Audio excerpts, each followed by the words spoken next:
Hello नमस्कार दोस्तों, स्वागत है आप सभी का हमारे YouTube चैनल तत्काल एजुकेशन पे। दोस्तों, आज हम आप लोगों के लिए रीजनिंग के ग्रुप डी 2022 में पूछे गए अति महत्वपूर्ण प्रश्न के बारे में इस वीडियो में बताएंगे दोस्तों, इसलिए वीडियो में अंत तक बने रहिएगा। दोस्तों, ये प्रैक्टिस सेट नंबर कौन सा है? 16 है। आप प्रैक्टिस सेट नंबर 15 नहीं देखे हैं तो आप वीडियो सेक्शन में जाके देख सकते हैं। दोस्तों, इन सारे प्रश्न का PDF आपको टेलीग्राम पर मिल जाएगा, जो कि इस वीडियो का डिस्क्रिप्शन में लिंक दिया हुआ है। तो चलिए दोस्तों, पहला प्रश्न देख लेते हैं।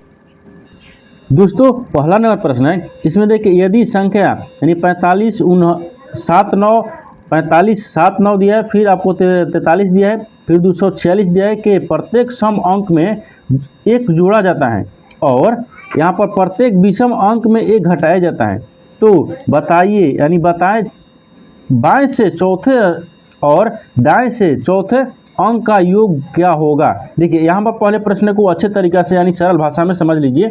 यहाँ क्या बोल रहे हैं, देखिए यहाँ पर क्या दिया है, यहाँ पर आपको दिया है कि 4 दिया है। ठीक, देखिए 4 दिया है, यहाँ पर 5 दिया है, फिर यहाँ पर 7 दिया है, फिर यहाँ पर 9 दिया है, फिर आपको 4 दिया है, फिर 3 दिया है, फिर 2 दिया है, फिर आपको 4 दिया है, फिर 6 दिया है। इस संख्या को बोल रहा है कि इस संख्या को यानी इस संख्या के प्रत्येक सम अंक में यानी सम संख्या जो होगा उसमें एक जोड़ लेंगे। देखिए यहाँ पर लिख देते हैं यानी सम में क्या करेंगे, प्लस 1 कर लेंगे। अगर वही बोल रहा है कि बोला है ना कि सम में क्या करेंगे, एक जोड़ लेंगे।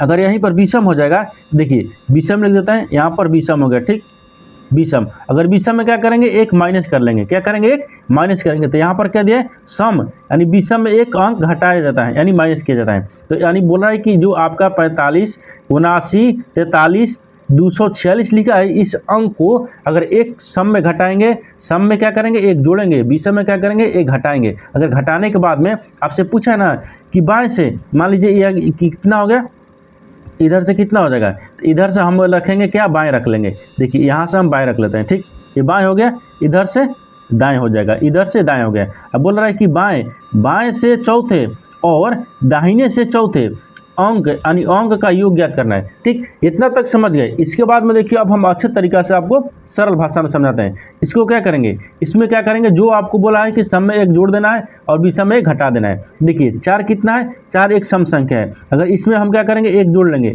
तो कितना हो जाएगा, 5 हो गया। कितना हो गया, 5 हो गया। फिर कितना दिया है, 5 दिया है, तो 5 क्या है, विषम है, तो विषम में क्या करना है, एक घटाना है। तो विषम में घटा लेंगे तो कितना हो जाएगा, 4 हो जाएगा। कितना हो जाएगा, 4 हो जाएगा। अब देखिए यहाँ पर कितना दिया है, 7 दिया है, तो 7 कितना है, 7 आपको विषम संख्या है। तो विषम में क्या करना है, विषम में क्या करना है, एक आपको घटाना है। देखिए सम में एक जोड़ देना है और विषम में एक घटा देना है। ठीक, यहाँ तक समझ गए। इसके बाद में देखिए यहाँ पर क्या दिया है, 5 दिया है, 7 दिया है, तो 7 में क्या करेंगे, 7 में आपको ये घटा लेंगे तो कितना बचेगा, 6 बचेगा। अब दिया है 9 क्या हो गया, तो 9 आपको भी विषम संख्या है, तो इसमें क्या करेंगे, एक घटा लेंगे, तो एक घटाएंगे तो कितना बचेगा, 8 बचेगा। इसमें क्या करेंगे, एक जोड़ देंगे, यानी 4 में सम संख्या है ना, इसमें एक जोड़ देंगे तो कितना हो गया, 5 हो गया। अब 3 कितना है, विषम संख्या है, इसमें क्या करेंगे, एक माइनस करेंगे, क्योंकि हमको पहले प्रश्न में बोला है कि सम में एक जोड़ना है और यानी क्या करना है, विषम में एक घटा देना है। उसी तरीका से हम आपको यहाँ पर बना रहे हैं। ठीक, अब उसके बाद देखिए 2 दिया है, तो 2 क्या है, 2 क्या है, 2 सम संख्या है। 2 क्या है, ये सम संख्या है। तो सम संख्या क्या है, यहाँ पर सम संख्या में क्या करना है, एक जोड़ देना है। तो सम संख्या में एक जोड़ देंगे तो कितना हो जाएगा, यहाँ पर देखिए, यहाँ पर तो 3 हो गया, लेकिन 3 में यहाँ पर देख लीजिए 4 हो गया, तो 4 सम संख्या, तो एक जोड़े तो 5 हो गया, लेकिन 3 विषम संख्या है ना, 3 विषम संख्या है, तो 3 विषम संख्या तो एक माइनस करेंगे ना, विषम में माइनस बोला तो यहाँ पर 2 हो जाएगा। और देखिए 2 सम संख्या, तो इसमें जोड़ लेंगे तो कितना हो जाएगा, 3 हो गया।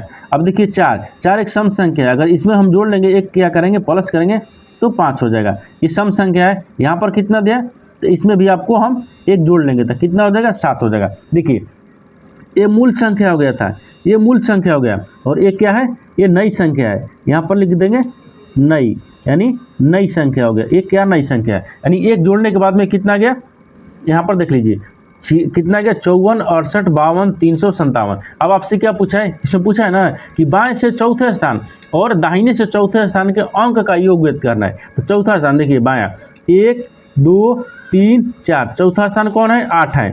ठीक, बायां से। अब दाएं से 1 2 3 4, चौथा स्थान कौन है, दूसरा है। तो आपसे क्या बोला है, दोनों का अंक योग बोला है, तो योग में क्या करेंगे, 8 हो गया। ठीक, चौथा स्थान प्लस क्या हो गया 2 हो गया। अगर दोनों को हम जोड़ लेंगे तो कितना हो जाएगा 10 हो गया। कितना हो जाएगा 10 हो जाएगा।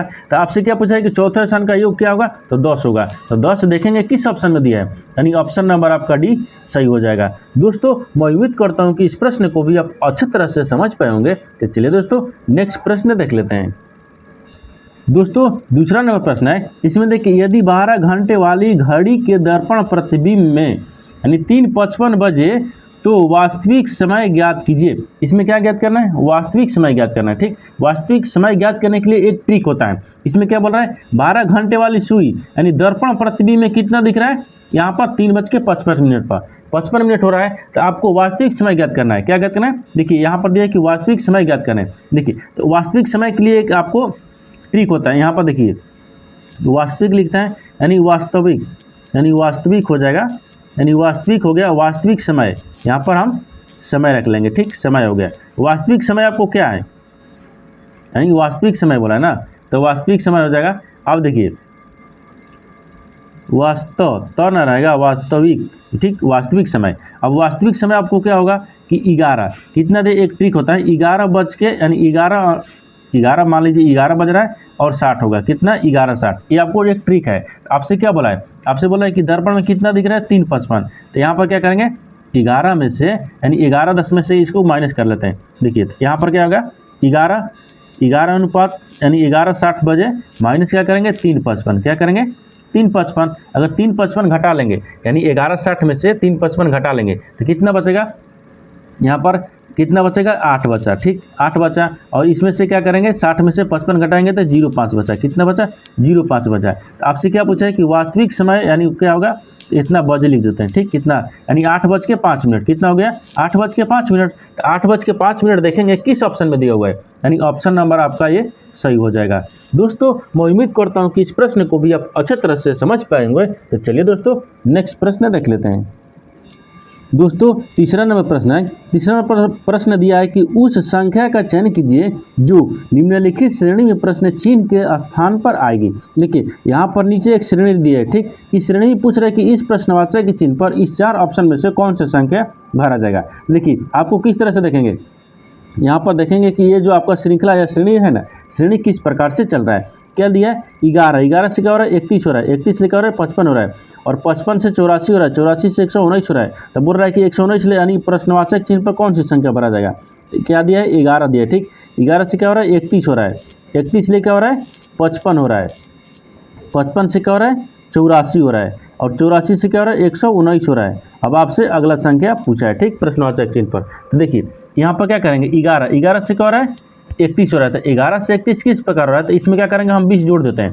जब 20 जोड़ देंगे तो कितना हो जाएगा 31 हो जाएगा। और 31 में क्या करेंगे, 31 में कितना जोड़ेंगे कि 55 हो जाएगा। 31 में क्या करेंगे 24 जोड़ देते हैं। यहाँ पर क्या करते हैं 24 को जोड़ देते हैं। जब 24 को जोड़ देंगे तो कितना हो जाएगा 55 हो जाएगा। अगर 55 में 84 किस प्रकार है, तो 55 में हम कितना जोड़ेंगे कि 84 आ जाएगा। तो 55 में क्या करते हैं 29 जोड़ देते हैं। जब 55 में हम 29 जोड़ देंगे तो 84 आ जाएगा। और 84 में हम कितना जोड़ेंगे कि आपको 119 आएगा। कितना जोड़ेंगे तो 35 जोड़ेंगे। यहाँ पर कितना जोड़ना है 35 जोड़ेंगे। जब 84 में 35 जोड़ देंगे ना तो 119 आ जाएगा। लेकिन आपको 119 में कितना हमको जोड़ना है कि अगला संख्या यानी प्रश्नवाचक चिन्ह पर ज्ञात करना है। लेकिन उससे पहले क्या करेंगे एक बार नीचे चलेंगे।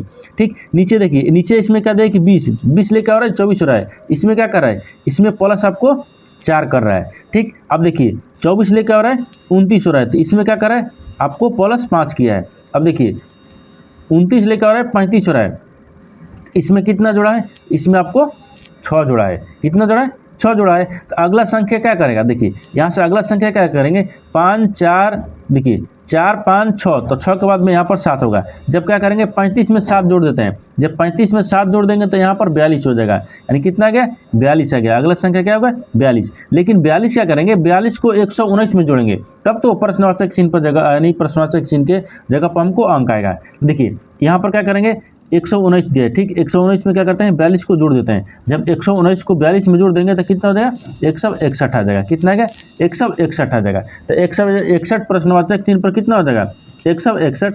तो 161 देखेंगे कि किस ऑप्शन में दिया है, यानी ऑप्शन नंबर आपका बी सही हो जाएगा। दोस्तों मैं उम्मीद करता हूँ कि इस प्रश्न को भी आप अच्छे तरह से समझ पाए होंगे। तो चलिए दोस्तों नेक्स्ट प्रश्न देख लेते हैं। दोस्तों चौथा नंबर प्रश्न है, देखिए उस संख्या का चयन कीजिए जो निम्नलिखित श्रेणी में प्रश्न चिन्ह के स्थान पर आएगी। देखिए यहाँ पर क्या दिया, यहाँ पर एक श्रेणी दिया है, बोल रहा है कि इस प्रश्नवाचक के चिन्ह पर इस 4 ऑप्शन में से कौन सा संख्या भरा जाएगा। देखिए अब देखेंगे कि श्रेणी यानी श्रृंखला या श्रेणी किस प्रकार से चल रहा है। देखिए क्या दिया है, 43 दिया है, क्या दिया 43 लेके हो रहा है 80 हो रहा है, और 80 लेके हो रहा है 117 हो रहा है, और 117 से क्या हो रहा है 154 हो रहा है, क्या हो रहा है 154 हो रहा है। अब पूछा है कि अगला संख्या क्या होगा। देखिए 43 ले 43 ले क्या हो रहा है 80 हो रहा है, 43 ले 80 किस प्रकार हो रहा है, तो 43 में आपको क्या करते हैं 37 जोड़ देते हैं। कितना जोड़ेंगे 37 जोड़ेंगे तो आपको 40 यानी 80 आ जाएगा, और 80 में हम कितना जोड़ेंगे कि 117 आ जाएगा। 80 में कितना जोड़ना है, 80 में भी आपको 37 से जोड़ना है, अगर 37 जोड़ देंगे तो कितना हो जाएगा 117 आ जाएगा, और 117 में हम कितना जोड़ेंगे कि आपको 54 आ जाएगा। तो यहाँ पर प्लस आपको 37 जोड़ना है, यानी इसका मतलब क्या है सब में 37 जा रहा है। अगला संख्या क्या होगा 154 में भी हम आपको 37 जोड़ देंगे। तो जब 154 में 37 जोड़ देंगे तो 7 4 कितना हो गया 11, 7 4 कितना हो गया 11 हो गया। अब 5 3 8 हो गया, 1 9 हो गया, कितना 9 हो गया, और 1 एकम 1 हो गया, यानी कितना आ गया अगला संख्या क्या हो गया 191 आ गया। 191 देखेंगे किस ऑप्शन में दिया है, यानी ऑप्शन नंबर आपका कौन सा हो जाएगा, ऑप्शन नंबर आपका डी सही हो जाएगा। दोस्तों मैं उम्मीद करता हूं कि इस प्रश्न को भी आप अच्छे तरह से समझ पाए होंगे। तो चलिए दोस्तों नेक्स्ट प्रश्न देख लेते हैं। दोस्तों 5 नंबर प्रश्न है, इसमें देखिए कुछ व्यक्ति उत्तर दिशा की ओर मुंह करके एक पंक्ति में बैठे हैं, किधर उत्तर की तरफ। तो मान लीजिए यहाँ से क्या करते हैं उत्तर की तरफ एक पंक्ति में हम यहाँ से यहाँ तक बैठा देते हैं, हो गया। अब यहाँ क्या होगा ये बाएं होता है, ठीक, इधर क्या होगा ये दाएं हो गया, यहाँ तक समझ गए। अब अगला देखिए आगे क्या बोल रहा है, राहुल पंक्ति के बाएं सिरे से 8वें स्थान पर है। राहुल जो है ना वो पंक्ति के किधर बोल रहा है बाएं, बाएं से किधर बोल रहा है आपको 8वें स्थान पर। तो मान लीजिए यहाँ पर हम 8वें स्थान को किसको रखते हैं राहुल को, यानी आर रख लेते हैं, यहाँ पर राहुल हो गया। अब अच्छे तरीके से अगला देखिए, अगला दिया है कि राहुल और समर के बीच में केवल 11 व्यक्ति बैठे हैं। अब बोल रहा है कि राहुल और समर के बीच में कितने व्यक्ति बैठे हैं 11 व्यक्ति। तो यहाँ पर क्या रखते हैं समर को रखते हैं, यहाँ पर क्या रखते हैं समर, यानी एस हो गया, समर को रखते हैं, ठीक, समर को एस हो गया। इसमें कितना है 11 व्यक्ति बैठे हैं, कितना है 11 व्यक्ति, यानी इसमें 11 व्यक्ति बीच में बैठे हैं। समर राहुल के दाईं ओर किसी स्थान पर बैठा है, यानी राहुल जो है ना देखिए समर जो है समर राहुल के दाहिने ओर, तो राहुल के दाहिने ओर यहाँ पर क्या बोल रहे हैं राहुल के दाईं ओर किस स्थान पर बैठा है, राहुल के दाहिनी ओर किस स्थान पर। तो मान लीजिए इसको क्या करते हैं 9 को, समर को किस पर बैठाती है 9 पर बैठा देते हैं, किसी को बैठा है। अब बोल रहा है कि मोहित जीसन के बाईं ओर ठीक बगल में बैठा है। तो मोहित कहाँ रखेंगे, मान लीजिए यहाँ पर हम मोहित रख लेते हैं, एम हो गया मोहित जो है ना वो जीसन के बाईं ओर, तो यहाँ पर एस रखते हैं, जीसन हो जाएगा ना, तो जी रखते हैं जीसन, ठीक, जीसन के बाईं ओर कौन हो गया मोहित ठीक बगल में बैठा है। जो दाईं सिरे पर बैठा है समर दाईं सिरे से 9वें स्थान पर है। देखिए यहाँ पर क्या बोल रहा है हो गया, यहाँ तक हो गया। फिर बोला है आपको कि मोहित जो है ना जीसन के बाईं ओर ठीक बगल में बैठा है, यहाँ पर बगल में आपको बैठा दिया हम, ठीक। अब अगला देखिए आगे बोल रहा है कि जो दाईं सिरे पर बैठा है ना, जो दाहिने सिर पर बैठा है समर के दाईं सिरे से 9वें स्थान पर कौन है समर है। तो समर 9वें स्थान पर है, यहाँ पर लिख दिया 9वें स्थान पर है। अब आगे देखिए आगे बोल रहा है बैठा है यदि पंक्ति में कोई अन्य व्यक्ति नहीं बैठा है, यानी कोई व्यक्ति पंक्ति में अगला नहीं बैठा है, तो पंक्ति में बैठे व्यक्तियों की कुल संख्या पूछा है। क्या पूछा है पंक्ति में बैठे कुल व्यक्तियों की संख्या कितना हो जाएगा। तो यहाँ पर क्या करेंगे, यहाँ पर जो कि राहुल हो गया आपको 8वें स्थान पर और समर हो गया 9वें स्थान पर, और दोनों के बीच में कितना है 11 व्यक्ति हैं, और आपको जीसन के बगल में क्या बैठा है एम, यानी क्या बैठा है राहुल यानी मोहित बैठा है, ठीक। आपसे पूछा है कि व्यक्ति यानी तो पंक्ति में व्यक्तियों की कुल संख्या यानी बैठे व्यक्तियों की संख्या ज्ञात करना है। तो क्या करेंगे 8, यानी 8 हो गया, 8 प्लस 11 क्योंकि ये भी बैठा है, और प्लस 9 को जोड़ना है। ये क्या करेंगे तीनों को जोड़ देते हैं, जब तीनों को जोड़ेंगे तो कितना हो जाएगा 28। तो आपसे पूछा क्या है कितने व्यक्ति बैठे हैं पंक्ति में, 28 व्यक्ति बैठे हैं। कितने व्यक्ति 28 व्यक्ति हो गया, क्योंकि तीनों को जोड़ दिए 28 व्यक्ति। तो 28 देखेंगे किस ऑप्शन में दिया है, यानी ऑप्शन नंबर आपका डी सही हो जाएगा। दोस्तों मैं उम्मीद करता हूं कि इस प्रश्न को भी आप अच्छे तरह से समझ पाए होंगे। तो चलिए दोस्तों नेक्स्ट प्रश्न देख लेते हैं। दोस्तों 6 नंबर प्रश्न है, इसमें कथन और निष्कर्ष ले कुछ एक प्रश्न दिए। ठीक, इसमें क्या देखेंगे, यहाँ पर देखेंगे कथन क्या बोल रहा है, उसके आधार पर आपको निष्कर्ष को देखेंगे। यहाँ पर देखिए कथन क्या दिया है, कथन दिया है कि सभी, पहला में दिया है सभी चीनी क्या है, गुड़ है। तो सभी चीनी को क्या करते हैं, गुड़ में रख देते हैं। देखिए मान लीजिए ये सभी चीनी हो गया, ये सभी चीनी हो गया। ठीक, सभी चीनी क्या है, गुड़ है। यहाँ पर गुड़ को रख लेते हैं। ठीक, सभी चीनी क्या हो गया, गुड़ हो गया। लेकिन अब आगे देखिए क्या बोल रहा है, दूसरा में बोल रहा है ना कि कोई भी गुड़ से यानी स्वीटनर नहीं है, यानी स्वीटनर नहीं है, यानी बोल रहा है कि कोई भी गुड़ है ना वो स्वीटनर नहीं है। तो मान लीजिए यहाँ पर स्वीटनर रख देते हैं। देखिए यहाँ पर स्वीटनर, ठीक, स्वीटनर हो गया, यहाँ पर स्वीटनर हो गया। अब स्वीटनर के बाद में फिर क्या बोल रहे हैं, देखिए स्वीटनर हो गया, फिर उसके बाद में आगे दिया है कि तीसरा में देखिए सभी स्वीटनर फल है, यानी जो सभी जो स्वीटनर है ना वो क्या है, फल है। यहाँ पर फल रख लेते हैं, ये फल हो गया। यहाँ तक तो पहले कथन के अनुसार हम डायग्राम बना लिए। अब इसके आधार पर क्या करते हैं, निष्कर्ष को देखेंगे। ठीक, निष्कर्ष में जो आपको बोलेगा वही आपको डायग्राम में बनाएंगे। देखिए अब निष्कर्ष में क्या बोला है कि कोई भी चीनी स्वीटनर नहीं है। यहाँ पर बोला है कि कोई भी चीनी है ना वो स्वीटनर नहीं है। देखिए चीनी आपको ई बोला हो गया, स्वीटनर ई हो गया। चीनी और स्वीटनर में कहीं संबंध दिख रहा है, नहीं दिख रहा है, यानी इसका मतलब कि ये आपको कथन सही बोल रहा है। क्या बोल रहा है, जो आपका ये कथन पहला था ना निष्कर्ष, निष्कर्ष आपको सही बोल रहा है।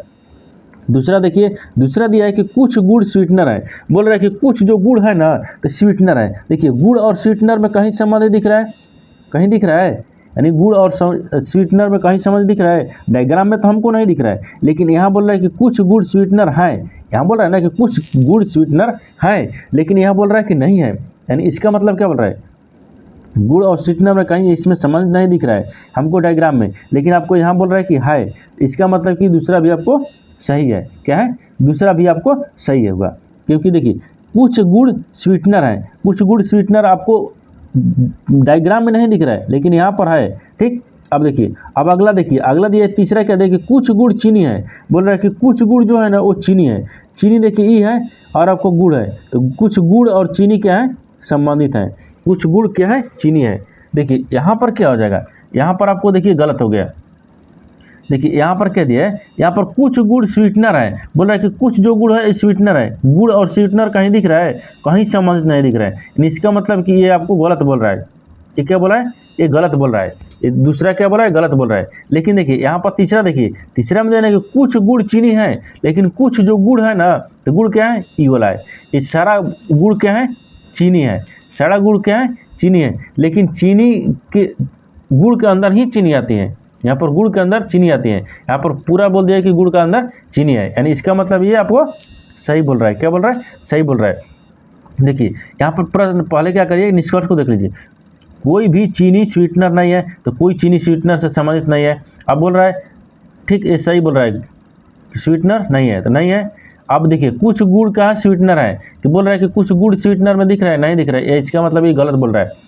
दूसरा देखिए कुछ गुड़ चीनी है, यानी कुछ गुड़ चीनी है, क्योंकि गुड़ चीनी के अंदर ही है। ठीक, यानी दूसरा भी सही, तीसरा भी सही बोल रहा है, अब पहला भी सही बोल रहा है, तीसरा गलत बोल रहा है। यानी इसमें क्या हो जाएगा, इसमें पहला और तीसरा दोनों अनुसरण करता है, यानी पहला और तीसरा, केवल निष्कर्ष पहला और तीसरा अनुसरण करता है, यानी ऑप्शन नंबर आपका ये सही हो जाएगा। दोस्तों मैं उम्मीद करता हूँ कि इस प्रश्न को भी आप अच्छे तरह से समझ पाए होंगे। तो चलिए दोस्तों नेक्स्ट प्रश्न देख लेते हैं। दोस्तों 7 नंबर प्रश्न है, इसमें देखिए उस समुच्चय का चयन कीजिए जिसमें मौजूद संख्याओं के बीच वही संबंध है जो निम्नलिखित समुच्चयों की संख्याओं के बीच है।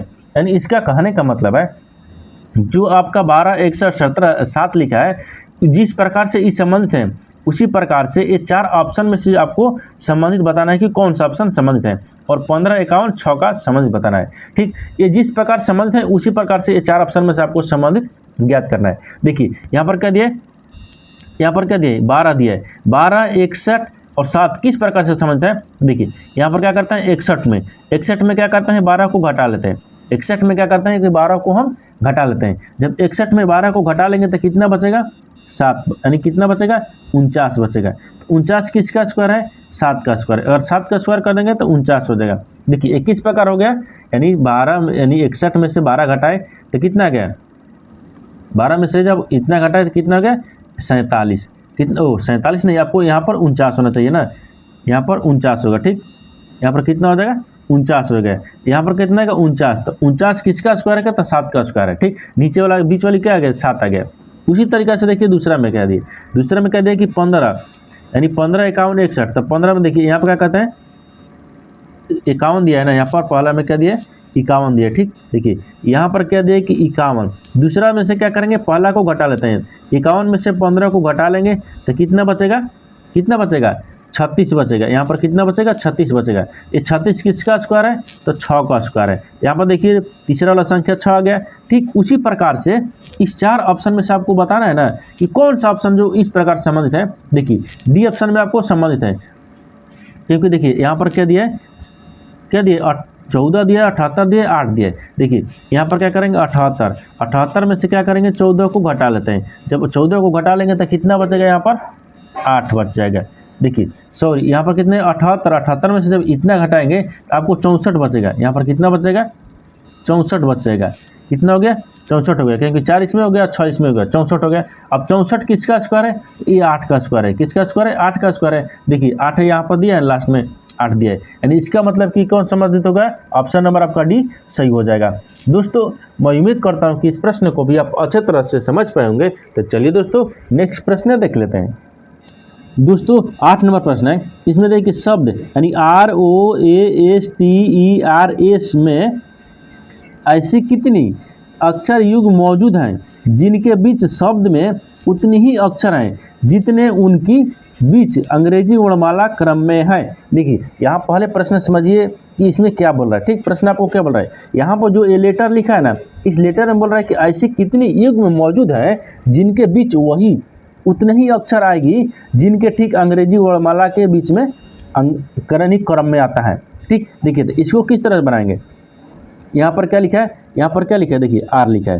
ठीक, आर लिखा है, ओ लिखा है, ए लिखा है, एस लिखा है, टी दिया है, ई दिया है, फिर आपको आर दिया है, एस दिया है। आपसे क्या पूछा है, आपसे पूछा है कि इसमें देखिए इसमें पूछा है कि इतने कितने अक्षर युग्म मौजूद है ना जिनके बीच शब्द उतने ही अक्षर और उनके जिनमें जितने उनके बीच अंग्रेजी वर्णमाला क्रम में है। देखिए एस के बाद में क्या आता है, एस के बाद में क्या आ गया टी दिया है, एस के बाद में क्या दिया टी दिया है, टी के बाद में फिर क्या दिया है आर दिया है, टी के बाद में क्या दिया आर दिया है, आर के बाद में फिर क्या दिया एस दिया है, क्या दिया एस दिया है।